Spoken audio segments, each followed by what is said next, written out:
Teman-teman sekalian yang dirahmati Allah Subhanahu wa taala, yang semoga selalu dijaga hatinya oleh Allah Subhanahu wa taala agar selalu thiqah billah, agar selalu percaya dan yakin kepada Allah Subhanahu wa taala.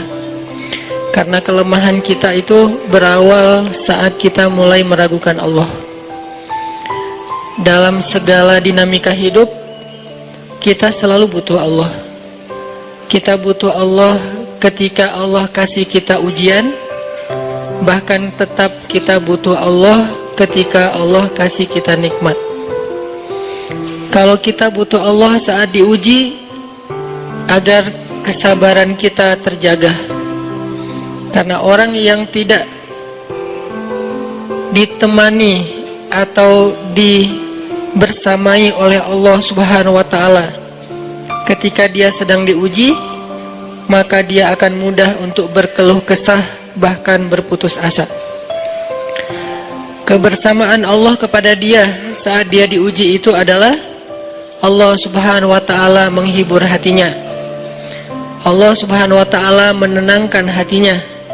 Allah Subhanahu wa taala menghidupkan hatinya dengan nikmat iman. Ala bidzikrillahi tatmainnul qulub. Innamal mu'minun idza dzukirallah wajilat qulubuhum.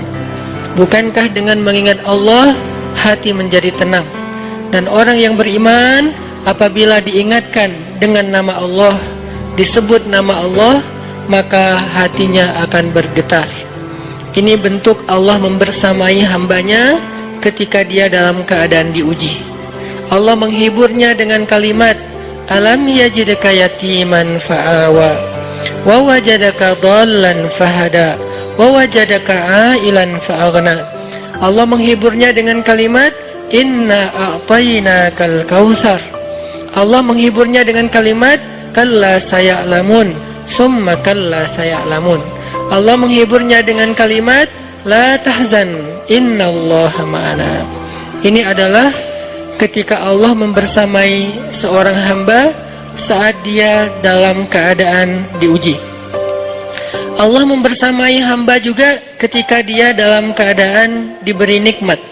Karena tanpa itu, maka seseorang akan jatuh justru kepada dosa-dosa karena dia mendapatkan banyak kenikmatan hidup.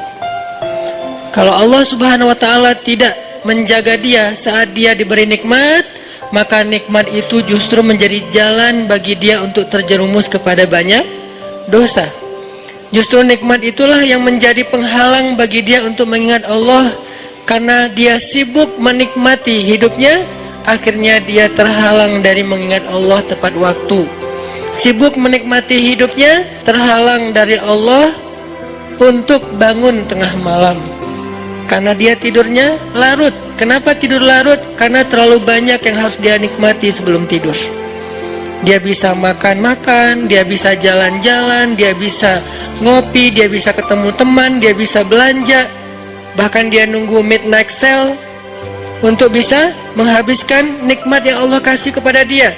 Sehingga akhirnya tidurnya terlalu larut, lalu dia tidak bisa bangun untuk menghadap Allah, curhat kepada Allah. Hal yang selama ini dia lakukan justru ketika dia diuji oleh Allah. Ketika diuji oleh Allah, mudah bagi dia bangkit tengah malam, curhat, sujud panjang, menangis dalam doa. Ketika Allah kasih nikmat, curhatnya hilang, malamnya lelap, sampai bahkan subuhnya juga kelewat. Ini kalau Allah nggak membersamai seorang hamba ketika dia diberi nikmat. Sehingga orang yang seperti ini, kalau dalam keadaan seperti ini terus-menerus dalam jangka waktu yang lama, nanti dia akan terjebak di dalam istidraj.